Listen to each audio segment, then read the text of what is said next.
Selon plusieurs, le chef Martin Junot, le mari de Valérie Roberts, est tellement doux et sensible qu'il refuse d'appeler certains champignons des pleurotes parce qu'il trouve que c'est de l'intimidation. Mais est-il vraiment aussi beige? C'est ce que nous allons découvrir dans une autre aventure érotique de 50 Shades of Beige.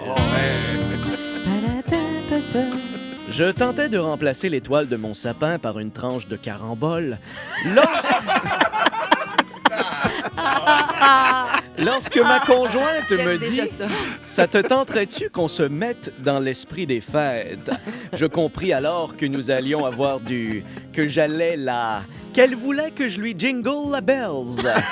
Oui, j'allais lui entonner mon ange dans ses campagnes. À grands coups de para dans le papapam. Excité, mon petit Papa Noël devint un beau sapin roi des forêts. Visiblement, une fée l'entendit puisque mon reine au nez rouge allait visiter le paradis ce soir. Sans plus tarder, elle me sauta dessus. Tel un mononcle après le réveillon, je défis ma ceinture. Pendant que telle une ma tante, elle me la pinçait en me disant « Oh, t'as donc ben grandi! » Mais il n'était pas question que je reste en mode biscuit pain d'épices à faire l'étoile pendant qu'on me grignote. On procéda alors à l'échange. Pendant que je lui ouvrais sa carte cadeau, elle me brassait le paquet, impatiente d'avoir sa surprise. Nous avions les deux la face dans le buffet. Moi, je lui réchauffais le potluck. Elle s'attaqua à mes canneberges. Mais il était temps pour moi de mettre mon gumbo dans son petit pain.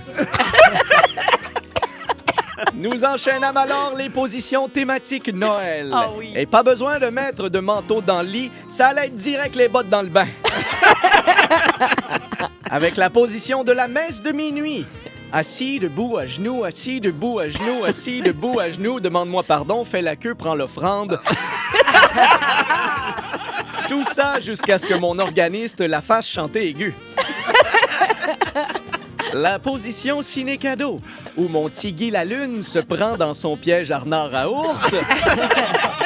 Tintin, oui, le coup du menhir dans sa Daisy Town. Et la position de la cousine gossante qui veut faire des jeux.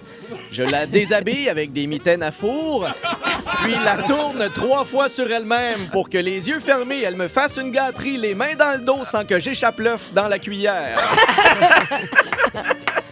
Tout ça était féerique comme dans les films. C'était un miracle de la 34e rue, son sapin avait des boules et mon Grinch était sur le point de lui voler Noël. Mais même si j'étais à bout de souffle, il n'était pas question que je die hard. Cette maman n'allait pas rater l'avion. Mais même si tout allait bien, elle refusa que, telle une facture pendant le Boxing Day, je la retourne. J'avais eu droit au calendrier de l'avant, pas touche au calendrier de l'arrière. Non, pas de joyeux Noël pour Charlie Brown.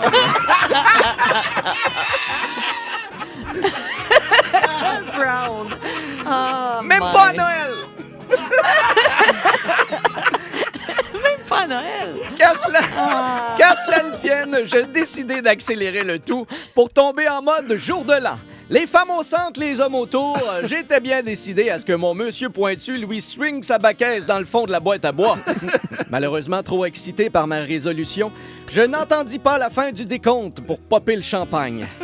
À voir l'expression sur son visage, ce n'était pas finalement vrai qu'à Noël, il est plus agréable de donner que de recevoir. Elle allait donc terminer sa soirée comme tous les parents le matin de Noël, c'est-à-dire en cherchant des batteries pour mettre dans un jouet. Wow! Oh oui!